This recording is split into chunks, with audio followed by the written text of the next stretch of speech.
তো যেহেতু বলেছিলাম আপনাদেরকে, আপনাকে বলেছিলাম যে রাস্তাটা অনেক খারাপ পড়বে। তো আগের দিকে একটু ভালো ছিল, দেখতে পাচ্ছ এদিকে সামনের দিকে কতটা রাস্তা খারাপ রে বাবা, এত রাস্তা খারাপ। মানে এই রাস্তা দিয়ে গাড়ি নিয়ে গেলে, এত বড় বড় গাড়ি, তাহলে তো 2 লিটার মতন তেলের দরকার, শর্ট হয়ে যাবে পুরোটা। এই রাস্তাটা প্রচন্ড খারাপ আছে, যেহেতু এখান থেকে মির্গদার রাস্তা, এটা ঠিক আছে, এটা হচ্ছে মির্গদার রাস্তা।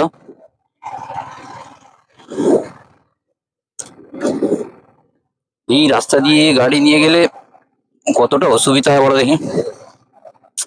না না,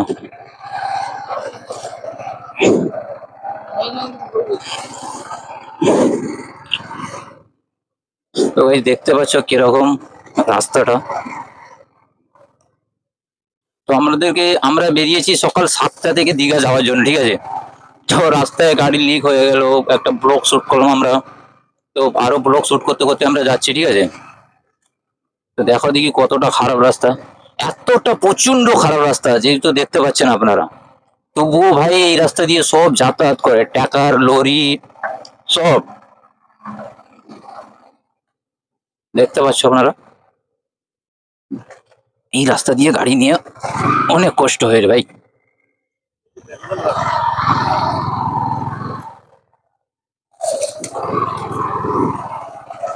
এত এত জল দাঁড়িয়ে আছে রাস্তায়, কিরকম করে গাড়িটা নিয়ে যাবো বলো তো।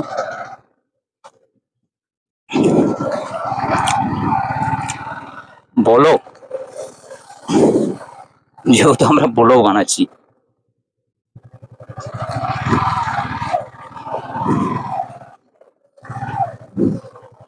জানি না কতটা খারাপ।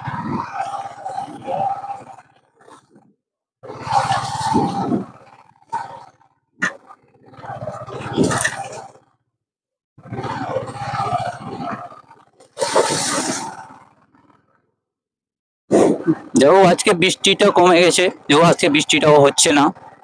তো বৃষ্টিটা না হলে আমরা বেরিয়ে গেছি দীঘা, যে আপনাদেরকে দীঘা দেখাবো বলেছিলাম। তো আজকেই তো আমি পুরোটা দীঘা দেখাবো আপনাদেরকে ঘুরে।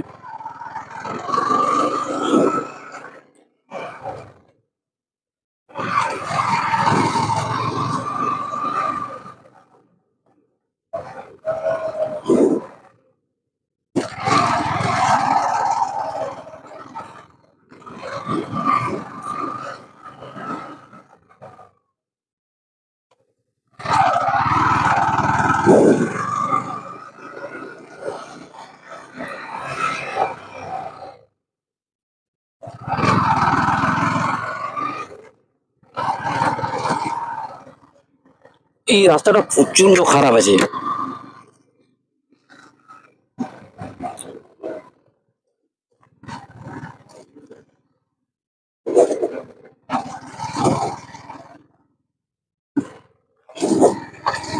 এতটা খারাপ মানে,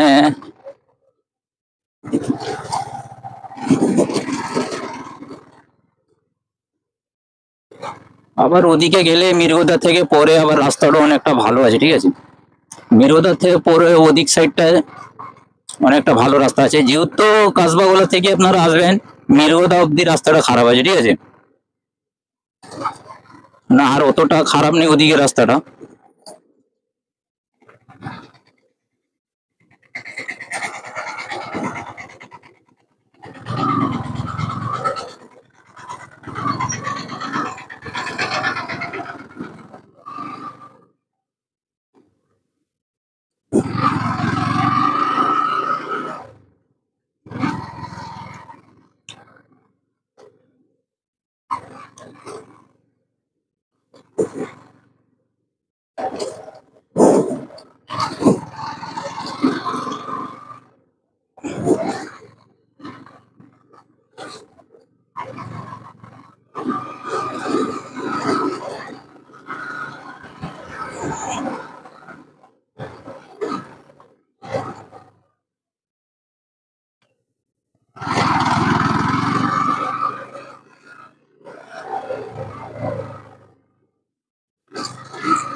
যেও গভর্নমেন্টকে রাস্তা দেখার উচিত, যেরকম আমাদের